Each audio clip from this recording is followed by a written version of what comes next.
Many of you have reached out to me because you wanted me to talk about this situation involving this rapper from Vallejo, California, named Willie Bo, who I actually found out his real name is Willie McCoy, in which he was fatally shot and killed by six officers at a Taco Bell parking lot um this week around 10:30 p.m. So the story goes is that he was in a Taco Bell parking lot, and around 10:30 p.m. I guess one of the employees inside of the Taco Bell had noticed that he was knocked out, or he was unresponsive in his car, and he was probably most likely asleep. That's the story that the narrative that's going out right now.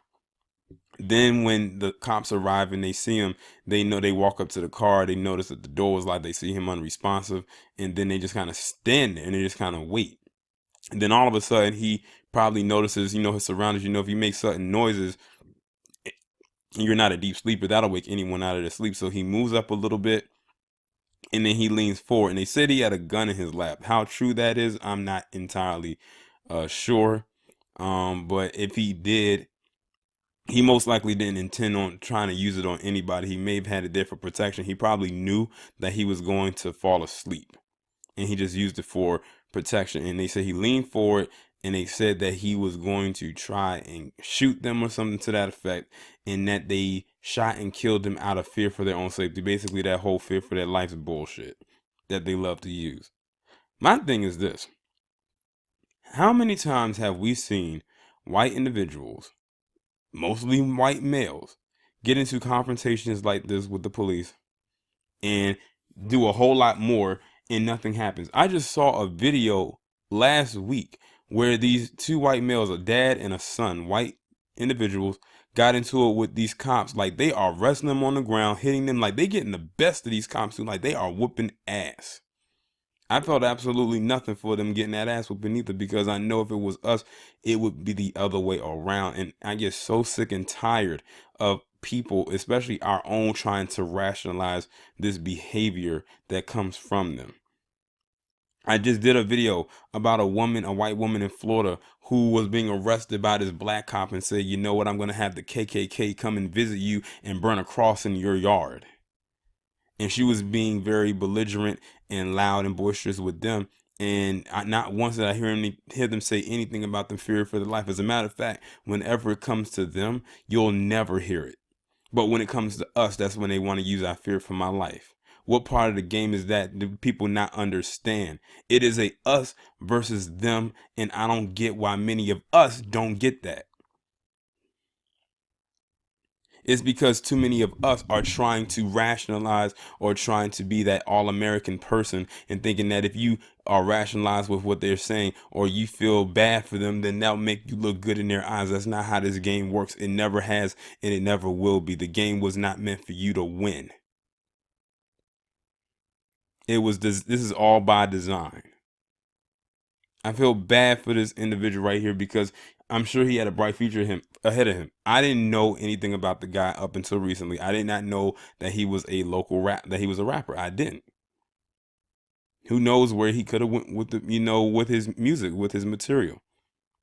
They even got a statement from his brother. He said that you're not supposed to just take the law into your own hands. You're supposed to arrest the person if you have probable cause, and then go from there.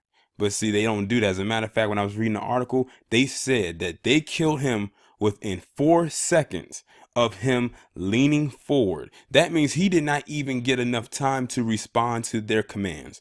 What does that remind you of? Tamir Rice. He did not have enough time to respond to the commands because they killed him in 2.5. They didn't give him any commands. They tried to lie and say that they did, but they didn't. They pulled up and literally in 2.5 seconds killed that boy. It was like a drive-by. And then arrested his sister that was with him. That's exactly what happened with him. They immediately see us make any sudden movements. If we even sneeze or breathe loudly, they'll take that as, oh, I fear for my life. You're making sudden movements. I don't trust you. You're scaring me.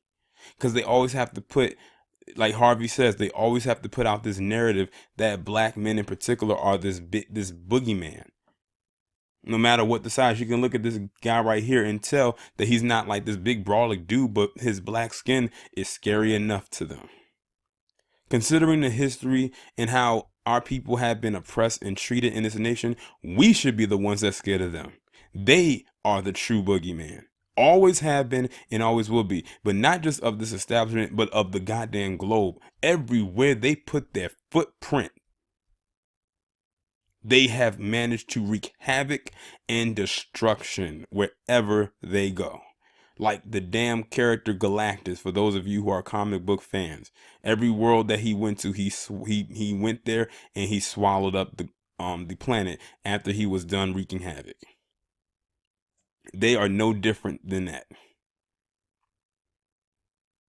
But I offer my condolences to his family, his friends, his associates, those who he may have worked with in the industry. And notice they have not released the names of the officers that was involved. 6 officers, y'all.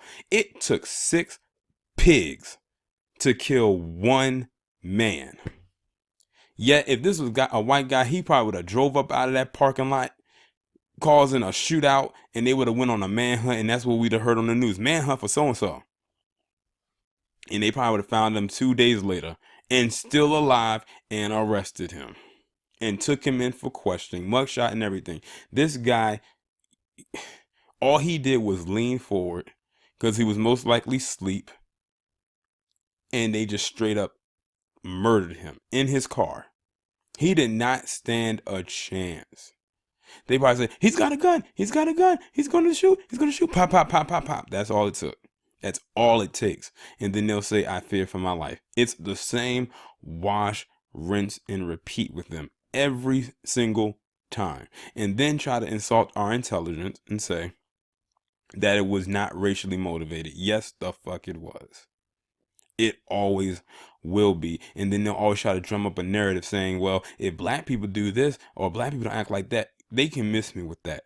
Because if white people did that and white people did that, then it would be a whole nother ball game. White people can get away with so much in this establishment and then try to act like they can be the pillars of morality, and they're not. And they never, ever will be, no matter how much they try to spin it. I am done about talking on this particular video.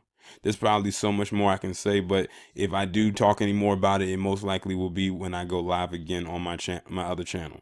But y'all let me know what you think about this down in the comments, and I'll talk to you in the next one.